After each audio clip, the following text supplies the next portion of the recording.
مثال بتاتا ہوں میں. نماز میں سر کا مسا اگر 4 اماموں کے مذہب کو تولا جائے دیکھا جائے تو شافعی مذہب میں سر ذرے ایسا یوں کچے بال لے کو سر سامنے ایسا چھین لیا تو سر کا مسا ہو گیا. مالکی مذہب میں دوسرا حصہ تک یہاں تک جانا یا بھگا لینا یہاں تک سر چڑھا لیے مسا ہو گیا. حنبلی مذہب میں سر یہاں سے لے کے یہاں تک جانا یہاں سے یہاں تک گئے تو مسا اچھی بات. حنفی مذہب میں ربع سر چوتھا حصہ اگے سے لے پچھے تک جانا یہاں لیڑے کو اتر جانا گردن میں سے واپس نہیں آنا. ہمارے نبی کی سنت کیا کہتی وہ دیکھو. ہمارے نبی کی حدیث کیا کہتی. امام شافعی یہاں آگ بڑھ گئے, امام مالک یہاں آگ بڑھ گئے, امام احمد بن حنبل یہاں لے لیے, امام ابو حنیفہ یہاں تک گئے لیڑے کو اتر گئے. اب اللہ کے نبی کی کیا سنت کہتی ہے, نبی کی حدیث کیا کہتی ہے. نبی کی حدیث کہتی ہے جہاں سے تم نے ہاتھ شروع کر کے گردن تک لے گئے تھے واپس ویسا سر پیشانی تک لاؤ, اسے کہتے ہیں سر کا مسا. یہ سنت کا صحیح طریقہ سر کا مسا والا نہ امام شافعی کے پاس ہے, نہ حنبلی کے پاس ہے, نہ مالکی کے پاس ہے, نہ ابو حنیفہ کا پاس. ہم کیا کریں گے بھائی, چاروں اماموں کی بات سر کے مسے میں ٹکر کھا رہی. ایک سر کے مسے میں شافعی جو ہیں وہ یہیں تک کرتے, مالکی جو ہیں وہ یہیں تک آتے, حنبلی جو ہیں وہ یہیں تک جاتے, حنفی جو ہیں وہ پورا یہاں جا کے اتر لیتے. سنت کے مطابق کون بھی آئے چنینا جی, کون بھی نبی کی سنت کے فالو کرے چنینا. ارے ہم کرتے, ہم لوگ نبی کی حدیث کو لیتے جیسا نبی نے کیا ویسا کرتے. ہم کیوں جی جنت میں نہیں جا سکتے. میرے بھائیوں شاید میری باتیں کڑوی لگ رہی ہوں گی ان لوگوں کو جو تقلید کے شکنجے میں پھنسے, جو اتباع رسول سے ذرا پیچھے ہیں.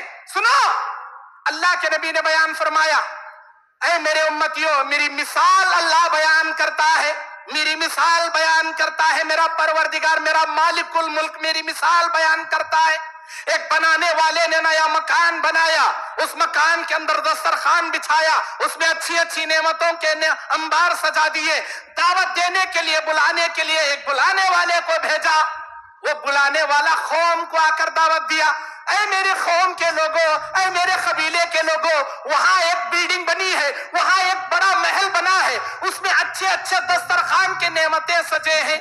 وہ محل بنانے والا تم سب کو دعوت دیا ہے, چلو چلو میری دعوت پر لبیک کہتے ہوئے محل میں داخل ہو کر دسترخوان سے نعمتیں کھاؤ. بعض لوگ اس پر یقین کیے, دعوت پر لبیک کہے, سیدھے بلانے والے کی بات کو مانے, اس گھر میں داخل ہوئے نعمتیں چکھ لیے. بعض لوگوں نے ڈاؤٹ کیا, بعض لوگوں نے اس کی دعوت کو انکار کیا. وہ لوگ نہ محل میں داخل ہوئے نہ دسترخوان کی نعمتوں سے فائدہ اٹھائے. اب اللہ کے نبی صلی اللہ علیہ وسلم اس مثال کو ذرا وضاحت کے ساتھ بیان کر کے کہتے ہیں, سنو میرے امتیوں سنو, جو محل بنانے والا ہے, جو اونچا محل بنانے والا ہے وہ اللہ تبارک و تعالی ہے, اللہ عز و جل ہے. جو محل اس نے تیار کیا وہ جنت ہے, جنت کا اعلیٰ مقام ہے. جو دسترخوان اس میں سجایا وہ جنت کے میوے ہیں, جنت کے نعمتیں ہیں.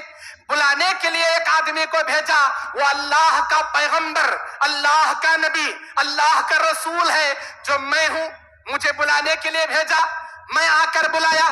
بعض لوگوں نے میرے بلانے پر یقین کر کے مجھ پر لبیک کہا, مجھ پر کلمہ پڑھ لیا, مجھ پر ایمان لے کر آئے, میری باتوں پر عمل کیا. وہ لوگ میرے ساتھ اس محل میں داخل ہو کر, جنت میں داخل ہو کر نعمتوں سے فائدہ اٹھائے.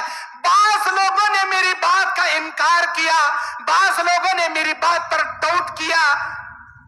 وہ لوگ دعوت کو نہیں مانے, وہ لوگ اس محل میں نہیں آئے, وہ لوگ دسترخوان سے فائدہ نہیں اٹھائے. نبی نے کہا جن لوگوں نے اس بلانے والے کی دعوت کو مانا وہ میری صحیح معنوں میں اطاعت کرنے والے میرے متبعین, میری امتی ہیں, اور جنہوں نے اس بلانے والے کی دعوت کا انکار کیا وہ میری امت کے منکرین ہیں, کافر ہیں. جنہوں نے میری نبوت پر شک کیا, میری رسالت کا انکار کیا اور میری اتباع کرنے کے بجائے اپنے بابا دادا بزرگاں پیراں ولیاں جھنڈے کنڈے کی اتباع کر لیے. صاف سیدھی حدیث. میرے دینی اور اسلامی بھائیوں,